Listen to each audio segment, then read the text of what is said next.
Hey guys, my name's Octi. In this video I'll be sharing my thoughts and learnings on Hardcore AOE Paladin based on my experiences on the Hardcore Anniversary servers.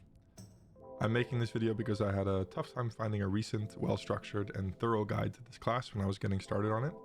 I did watch an embarrassing amount of content from 2019's classic servers, as well as some of the more recent stuff from Palytime, so just consider this a summary and repackaging of my learnings from those videos, my own experience and advice, and some more hardcore specific callouts. I stream almost all of my gameplay over on twitch.tv/Octi and Osa, which you can also find linked down below. So if you're interested in seeing AOE gameplay live, then you can catch me there. I'm going to do my best to keep this video short and sweet, but here's an overview of what we'll be covering. You can find the timestamps in the description down below if you want to skip ahead. So why AOE Paladin? When I was starting out on the hardcore servers, a lot of content that I was able to find portrayed AOE leveling as Paladin as not really being worth it until a higher level. A lot of guides recommended to make the switch at 38, 41, 51, or just not at all, for reasons that we'll get into a little bit later. And I was curious to find out whether those viewpoints were accurate. So first of all, here are my reflections on the pros and cons for an AOE Paladin on hardcore. As far as pros go, I find it the most fun way to get a very valued class to 60. Gear progress on AOE Paladin feels amazing, and it really rewards the time that you invest in it. Dungeons feel incredibly safe with Paladin tanks, especially as you unlock key talents and abilities, and AOE grinding lets you skip quests with a really cursed drop chance or very heavy competition. I also find AOE Paladins are somewhat unique, maybe relative to AOE mages, and they can genuinely be faster than Ret at 41 and above if you have an uncontested layer, as well as being probably faster than Ret regardless at 51 and above. As far as cons go, the spec is definitely slower than Ret, if not all classes, up to 41, and also slower than these other classes after 41 if you're on a heavily contested server. Questing as AOE Paladin really sucks, and it only gets worse and worse as your power level goes down relative to people who are gearing to kill individual mobs at one at a time. It's also very expensive to play AOE Paladin. Due to the nature of AOE pulling on a melee class, it's a fundamentally risky playstyle. I think everyone who plays hardcore has had death nightmares, but playing AOE Pally in particular is asking for an anxiety disorder, and it really leaves you terrified of your ISP. For me though, the pros definitely outweigh the cons, even on reflection after having leveled a character.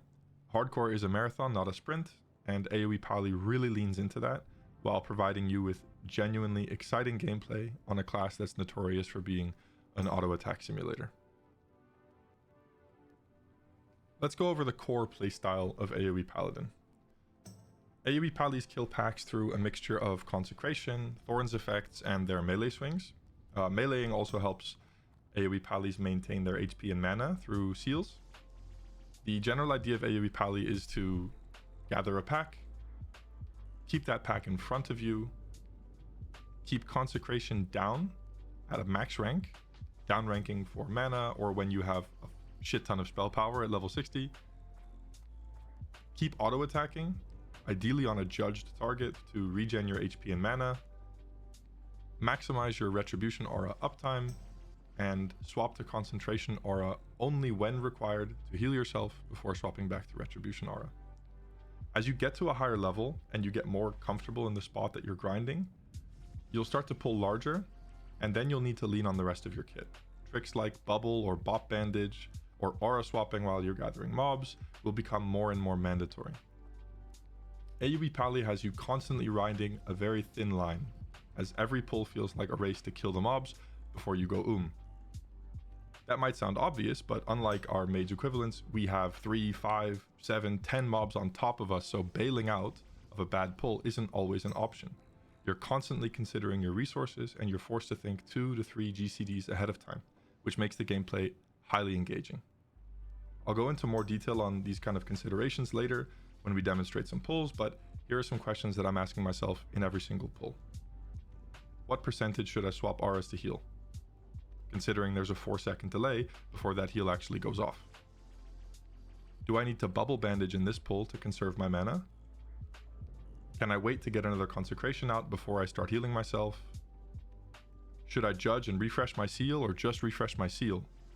And can I salvage a tough pull with a mana potion, or do I need to hold my potion CD for a Swifty pot to really get the fuck out of there?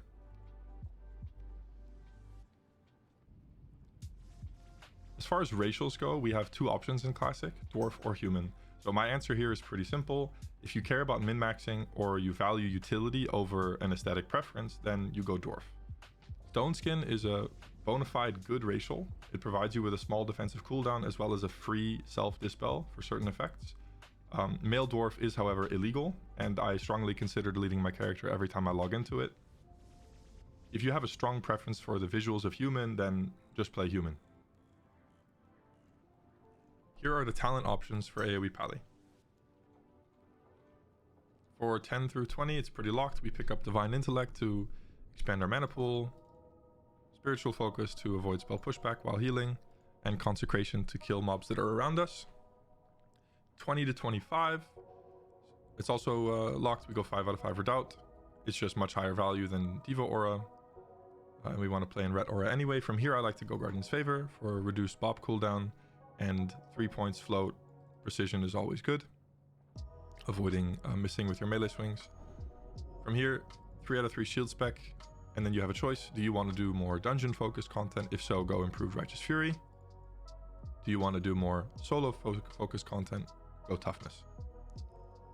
I went Improved Righteous Fury because I wanted to tank some dungeons along the way. Then I picked up Improved Hodge, and I floated my 1 point into Toughness. At level 41, you unlock Blessing of Sanctuary, and now you have the duo that you really need to be a full AOE Pally. Let's say you have Consecrate and you have Blessing of Sanctuary.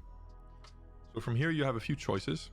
First, you can go down deeper into the prot tree. You can pick up Reckoning, finish it out, pick up some points in one-handed spec if you want, or go back and finish your Toughness, and then go Holy Shield. Now, the advantage of a Holy Shield based build is it does more damage than just consecrating, meleeing, and Retribution Aura, right? But Holy Shield, relative to Consecration, does less damage past certain mob counts. So as you see, it only has 4 charges. It costs a significant chunk of mana. So go Holy Shield if you're thinking about really focusing on tanking dungeons. It is better for threat than the other option, Divine Favor. Or go Holy Shield if you like doing small, repetitive pulls, you know, pulling 3, 4, 5 mobs at most, but rolling from pack to pack a little bit faster than you would if you were only relying on Consecration. If we undo this and go over to the Holy Tree. So if you wanted to go Divine Favor, you would pick up 3 out of 3 Healing Light to improve the oomph of your Holy Light. You'd pick up that 1 floater point in Improved Lay on Hands.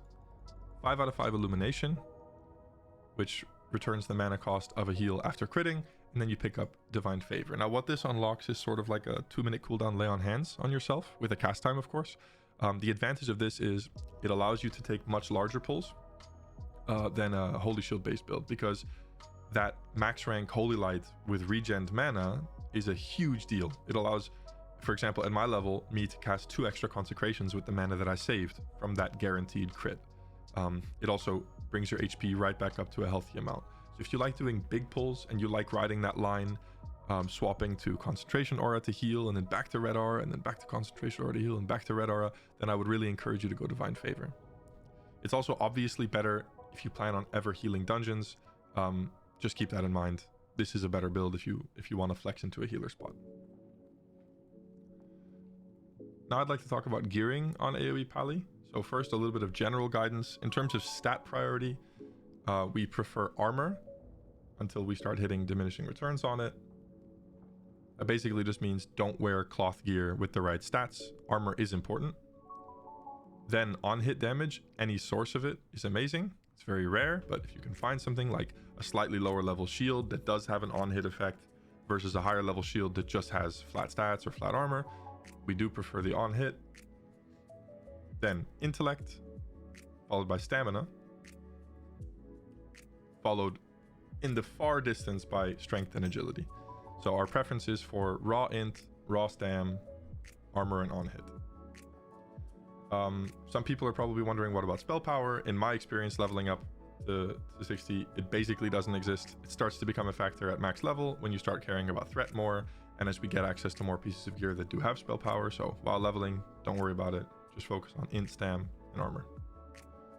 As briefly mentioned in the core playstyle section, we can think of our mana bar as a battery for our HP bar. So your stat distribution is all about having enough HP to not have to heal yourself constantly, because if you do that, you will while having enough mana to use Consecration and Holy Light often enough to complete the pull, and enough armor to not get absolutely shredded by the mobs that are smacking you in the face.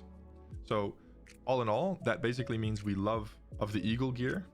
So whether it's primary slots or rings, cloaks, and necks. So we're aiming to get a full set of that as soon as we can. At level 40, two things happen. We get a free mount, and we start the transition to plate of the Eagle gear. Because we get a free mount, I personally spent a lot of my gold to make things easier and faster for myself. So if you find a good deal on a great shield on the auction house, just buy it. And as you start to reach that plate transition level, if you see a piece of gear available for a reasonable price, plate of the Eagle, pick it up.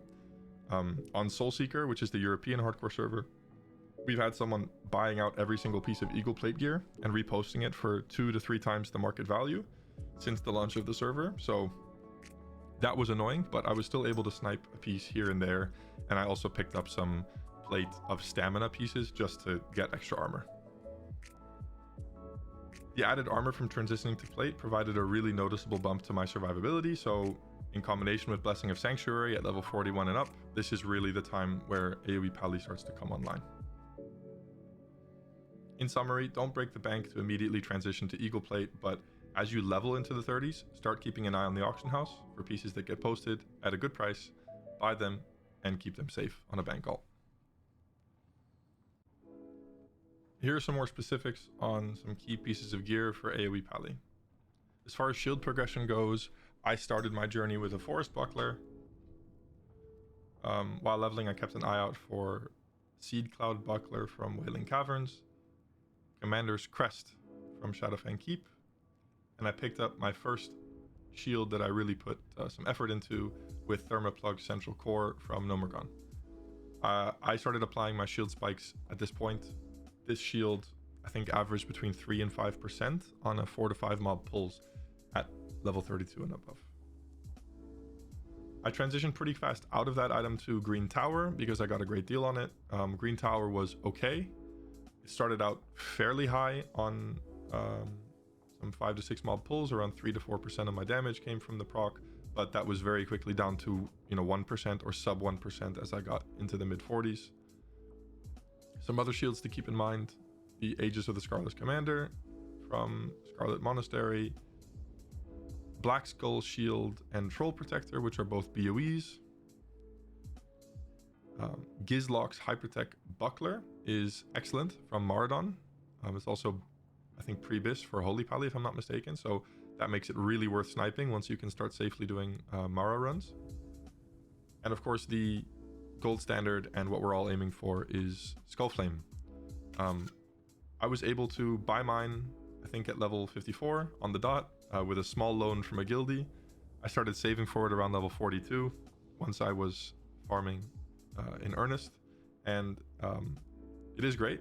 It scales, I don't know if it's quite quadratically, but it scales heavily with pull size. So the larger the pull, the more chance you're getting hit, right? And the shield in nature, it does a proc onto everything around you. So if you're getting hit by 5 mobs, it'll be way lower value than if you're getting hit by 10, 12, 13, and so on. And so in large pulls, like a 10 mob pull, this shield is doing up to 15% of my damage. So it's really crazy for large pulls. As far as weapon progression goes, it's even simpler. So at level 20, your only option for an eagle one-hander is really an axe, a one-handed axe. So keep an eye out for one-handed axes. There is the Electrocutioner's Leg from Nomergon. If you run Nomer and it drops, then excellent. At level 33, we get Knightly Longsword, which is very fast attacking BOE off of the auction house. Ideally, we pick it up with an of stamina affix, but those are for some reason incredibly rare on my server, so I just got of the bear. A lot of guys will stop there, but I found that swapping to Rune Sword at level 46 was super worth it. As you can see, the damage of the weapon is significantly better than Knightly Longsword. And as I was running a lot of dungeons, I found that having such an underleveled weapon that was doing such little white damage was really hurting my threat. And so I made the swap over to Rune Sword for, I think I picked it up for 4 or 5 gold in the auction house, so also pretty reasonable. The end game as far as weapons go is Flurry Axe. Flurry Axe is super expensive, sort of like a Skullflame Shield, maybe a little bit cheaper. The advantage of Flurry Axe obviously is that in combination with our seals, it lets you hit more often, equals, you know, regenerating more mana and more health. I think for raiding and for late game dungeons and for later phases, spell power becomes really highly valuable, so we might stop valuing weapon swing time as much and start valuing things like, you know, for example, the one-handed caster mace from BWL. So your options do open up a lot later in the phases and in the game, but for now, Flurry Axe is the golden standard. There are also some other dungeons and other items to target while leveling. I'm just going to pop them up on the screen. So from Dead Mines and Wailing Caverns, you have some cool rings. Rings are a hard slot to fill, so keep an eye out there. In Nomer, we have a Cloth Helm that gives you a cool on-use effect without 100% uptime, but still fun to have. I got my neck that I have now from Scarlet Monastery in the late 30s. You also have a True Silver Breastplate to pick up from Blacksmiths at level 44. And once you gain access to Blackrock Depths, and you can start safely doing even just the first half of the dungeon, there's a shit ton of pieces in that dungeon that are amazing for you. A little bit of spell power, a lot of stam, a lot of int, and plate. So BRD is an excellent dungeon to focus on. The key pieces for AOE Pally, once you're in your mid-50s, are Skullflame Shield, a Demon Forged Breastplate, Flurry Axe, and any high-level plate with int and stam, and ideally a little bit of spell power.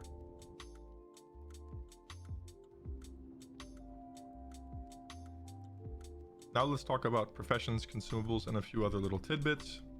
On my Pally, I went mining engineering. I think it's pretty much a firm requirement if you want to play AOE Pally. Engineering offers 2 really key pieces of tech. So dynamite, which often is equivalent to between 1 and 3 full consecrations worth of damage, depending on the level of the dynamite and your level. It does that damage instantly and for free with, other than the cost of the materials. So that's really crazy in terms of speeding up pulls and making pulls safer. It also offers you dummies, which are a way to bail out of melee range if you have a bad pull. For example, in combination with a swiftness pot. It has saved my life, at least once, having a dummy. So basically my advice is go engineering, don't look back. Put some of your gold and funding, either from a main or from just leveling, into engineering. I found solid dynamite to be a great place to stop in terms of cost of leveling up engineering further, but dense dynamite is really, really crazy if you can get there. So if you have a lot of gold, then go all the way to dense. I also would never play AOE Pally without first aid leveled. The ability to heal yourself mid-pull without spending any mana is really invaluable. I actually let my first aid lag until I hit 50, and after catching up to heavy runecloth bandages, I have to say the power of an overleveled first aid is really, really big. It can't really be overstated, and I regret not leveling it sooner. So if you have funding from another character, consider using some of it on these 2 professions, engineering and first aid. As far as consumables go, here are a few of my learnings. Dragon's Breath Chili is not really worth it until you're well off or doing massive pulls. Mana potions are almost always more useful than healing potions. Like we've already touched on twice, your mana bar is your HP bar. Healing potions, of course, have a place. If you are distracted from a pull, you look back, you're 20% HP, you don't have time to swap into concentration aura and heal, you don't have bubble available, then yeah, a healing pot might be the only thing you have to save yourself. But really in hardcore, we shouldn't be getting into that situation. And so I find mana pots are always more worth than healing pots. The mana from a mana pot often allows you to cast a Holy Light or two, which is always more healing than an equivalent healing potion would have been. If you're playing Male Dwarf, like me, Blursid, then Savory Deviate Delight is mandatory, so that's a great consumable to have in your bags. I also found flasks to be really high value, in particular int flasks. So there's one rank that is super cost effective and useful to artificially boost your mana pool. It allows you to pull additional mobs and be a bit safer because it gives you access to essentially an extra Holy Light or an extra Consecration, which is really massive. And finally, bag space, as with all classes, is a top priority, and probably with AoE classes even more so. We want to grind, we want to be in a spot, we don't want to lose the layer, right? And running back and forth from a vendor feels really bad. So go for bag space early, it's a good investment, and if you have some gold from an alt or a character that died, consider spending it there. We're now going to move on to some example grinding spots, but I wanted to wrap up this section with some power breakthroughs to keep in mind. So level 20, we get Consecration. At level 22, we get Concentration Aura, which allows us to cast heals in a mid-pull without being interrupted by spell pushback. At 25, we have 5 out of 5 Redoubt. At 32, we get Seal of Light, which allows us to extend pulls by healing mid-pull without spending a ton of mana on Holy Lights. At 33, we pick up a Knightly Longsword, which in combination with Seal of Light allows us to heal a lot more mid-pull, right? Such a fast weapon, so you get a ton of Seal of Light procs. At 38, we get Seal of Wisdom, which, yes, immediately replaces Seal of Light, just based on the value of mana versus the value of health. Especially with large pull sizes, Wisdom is always better than Light. 1 mana is equal to more than 1 health. At 41, we get Blessing of Sanctuary, and as well at 40, we have the Eagle Plate transition, so this is really a big power spike. At 44, you get a smallish power spike with True Silver Breastplate. At 46, you get Rune Sword, which helps you with your pull time. And in the early 50s, 52, 54, we get Demon Forge Breastplate and the Skullflame Shield if you're funded or if you're willing to farm relatively huge amounts of gold. Oops, let me just jump. And last call out, early NG levels, really crazy damage. So you can level your NG very early if you have the gold for it. If you do that, you will be flying through pulls. It is very expensive though. Last thing I want to mention is on the inverse side of this whole power thing, AOE Paladin tends to feel really weak at the end of a given level bracket and the strongest at the start of it. So for example, at level 39, right, our Consecration is the same Consecration we've had since level 30. So you start to feel really weak. It can be that the pull size as you move on to higher level mobs needs to go way down. It's a good time to go do a dungeon, get boosted by some mages and stronger classes in a dungeon to get through that weak part, 38, 39, 40, 48, 49, 50. But at the start of each level bracket, we feel very strong. A new rank of Consecration, a new rank of Blessing of Sanctuary, that feels really good. On my highest level character, I did a mix of questing, grinding, and dungeons until 41 when I really started focusing on AoE grinding. But I will be leveling an alt on stream purely AoE farming to test more spots and also more thoroughly evaluate how fast or slow it is at certain level brackets. That being said, here's a list of the spots that I did find useful. So from level 20 to 22, 23-ish, I was grinding on knolls here close to the dead mines. This was useful in combination with dead mines runs. So these mobs do run, but they're in relatively isolated pockets of 4 or 5. That made it a fairly decent place to grind. Just be careful that you don't pull too many, that you don't pull close to other mobs, and that you don't pull casters. I also farmed quite a lot here in the northwest of Duskwood. You have a lot of spiders and wolves that are kind of chain pullable. So pulling 3 to 5 mobs at a time here also gave me access to some pretty high value vendor grays from the wolves in particular. So that was a great spot. And finally, in the mid to slightly higher 20s, I trained quite a bit on some knolls here in the Mosshide Fen of the wetlands. This is a much more popular spot for mages, but I didn't find a ton of competition here. I think mages tend to fly through this level range.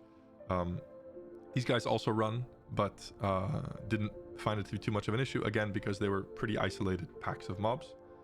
So a decent spot here. In the north of Duskwood, again, northwest of Duskwood, you have access to different skellies. So you have the Raven Hill skeletons, as well as the Crypt Ghouls further north. And sticking to the Duskwood theme, I had a lot of success training on Worgens in this part of the map. These mobs don't run, they're humanoid. They hit pretty hard, but it was manageable, and pulling, between 3 and 6 mobs here felt fine. A lot of mages will grind on Yetis in Hillsbrad, so if this is an area that you feel confident to train, then you have this as an option. I also experimented a little bit with Sargeron in Desolus, so killing satyrs here. This is a quest area, so there was quite a bit of competition back when I was killing mobs there, but these guys felt very safe to AoE. Casters don't do a ton of damage. They're also relatively dense. You have these little pockets of camps there, so good spot to check out. I spent a lot of time in Arathi Highlands fighting with mages for Hammerhall Peons at Goshek Farm. So this is a great place to be if you can find an open layer. It gives you a really nice rhythm. You do 2 or 3 pulls in the farm, in the fields of the farm, and you do a pull inside one of the cabins. You come out, you do the other cabin, you do the other farm, and when you turn around, hey, the mobs you killed at first have respawned. So it's a really nice rhythm here, and pretty safe. These mobs don't run. The guards do enrage at the end of their HP bar, but it's pretty manageable. I also spent a ton of time training up here at the spiders in Dustwallow Marsh. So these spiders, there's spiders inside a cave and outside of a cave. The spiders inside the cave are higher level, and they do have a root.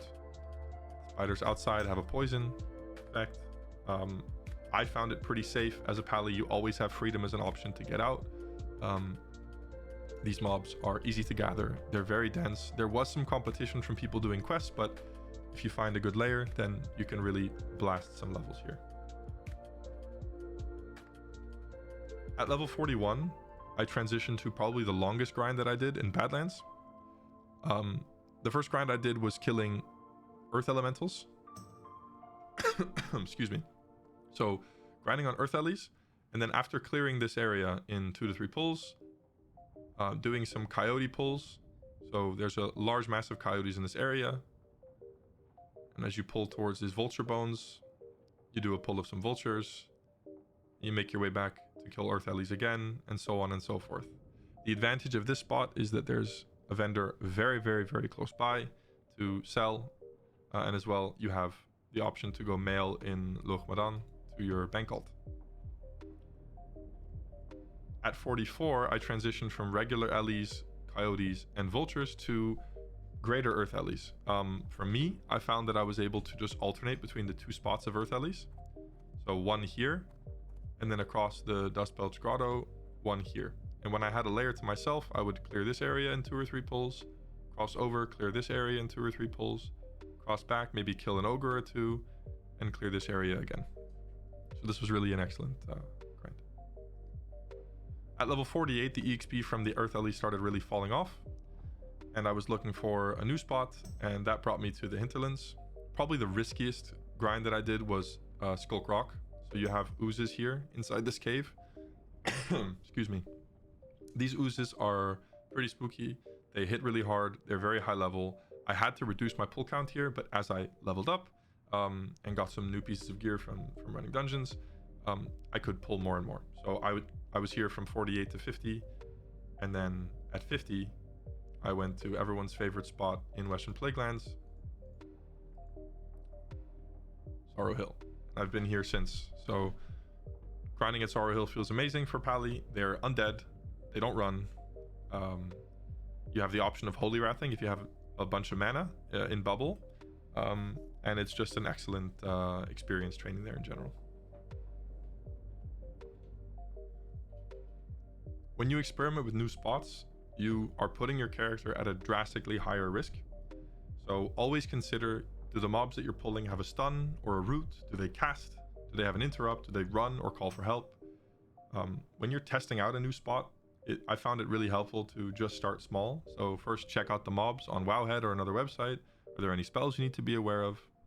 Do a pull of 1, 2, or 3 mobs. Try healing. Do they have an interrupt? Do they stun you? Do you notice any debuffs? Are there any casters? From there, go from 3 to 4, go from 4 to 5, go from 5 to 6. Feel out the danger before you commit to any large pulls.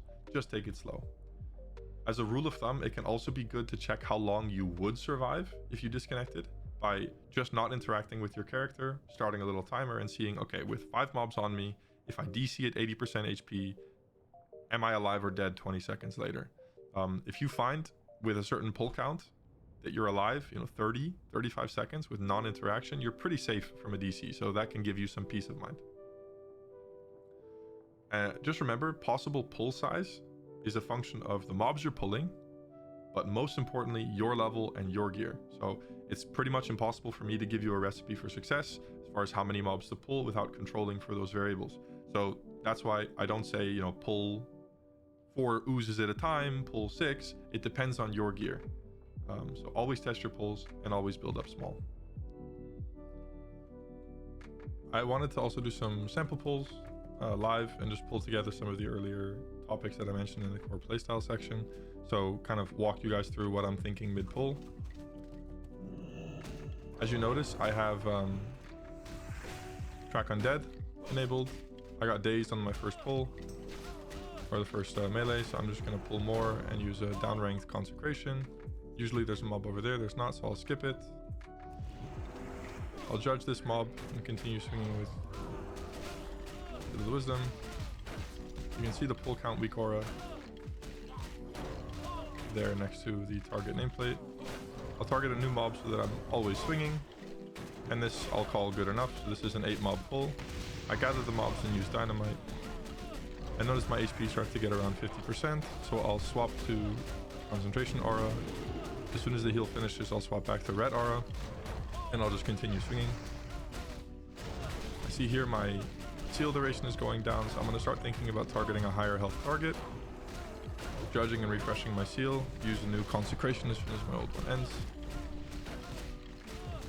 I see my HP going down again, so I swap preemptively and start healing. Target a new mob. At this point, I'm not going to judge because all of these mobs will die too quickly. It's simply not worth the mana of judging and recasting my seal, so I will just melee them individually down. At this point in the pull, I also like to start using Exorcism, which is specific to this area that I'm grinding, as these are undead. So with the pull complete, we just stutter step loot, and we sit down to eat and drink.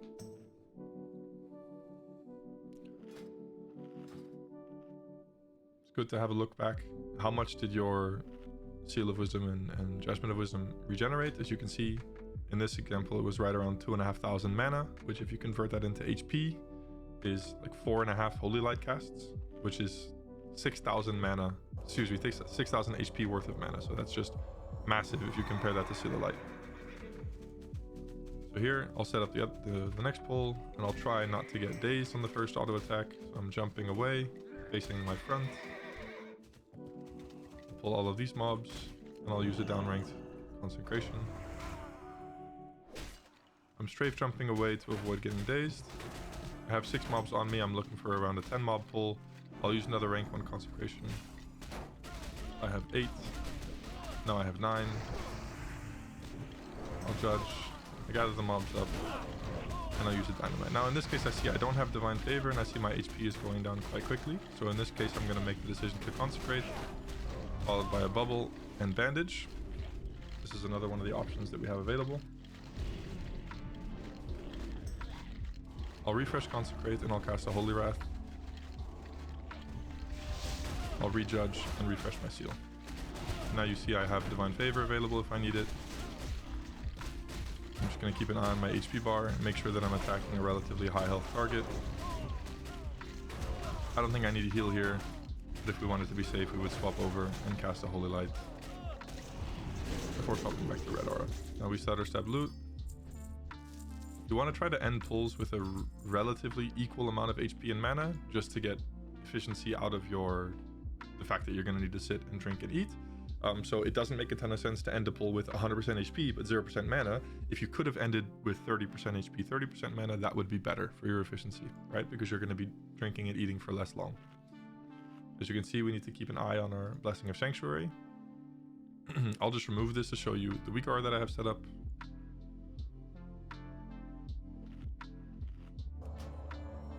When I'm out up, I'll do this whole pull here. And as I get into combat, you'll see the weak aura will pop up and tell me, hey, you're missing an aura. I'm going to drop a rank 1 Consecrate because that mob did just respawn. I rebuffed myself. But when mobs respawn, they sometimes don't leash immediately onto you. I did get dazed there. I'll drop another rank 1. And in that case, it can be useful to just dismount yourself and drop a rank 1 Consecrate them up. So I have an 8 mob pull. I'll gather them up, use max rank Consecrate, use a Dynamite. I'll swap the Concentration Aura and heal myself with Divine Favor. Reapply Consecrate, and I see my seal is ending. I'm going to go ahead and judge and refresh my seal on a high health target. Pop a new Consecrate. Excuse me.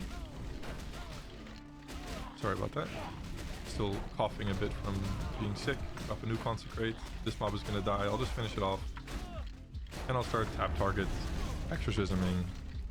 Again, this is a bigger pull than you can probably do when you're fresh to an area.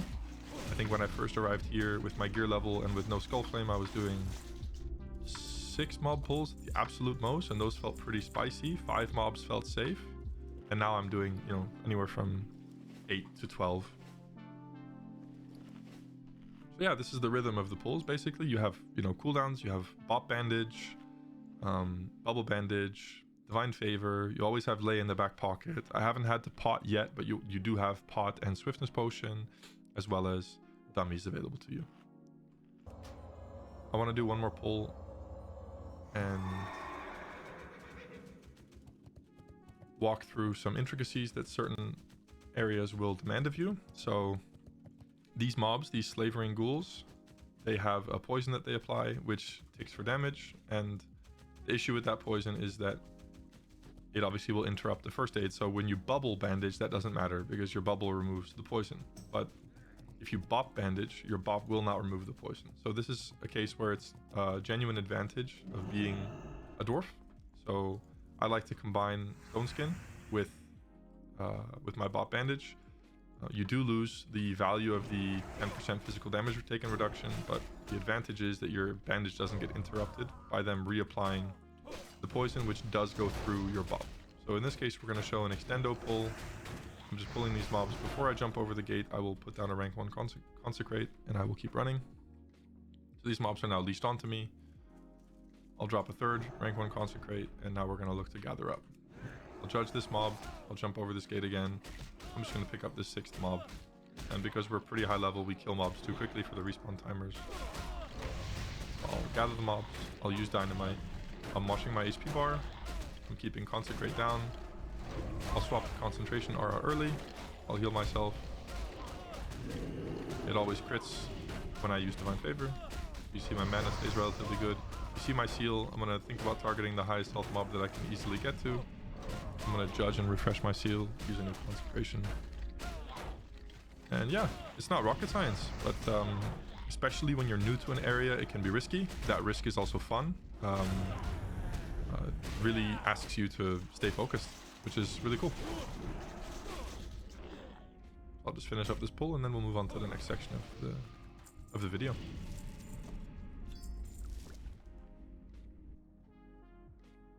When I'm preparing for a grind session, I always consider the following. Did I beg a mage for some food and water? This really helps your margins while you're grinding, and it helped me save up for the big AOE Pally purchases that I did want to make.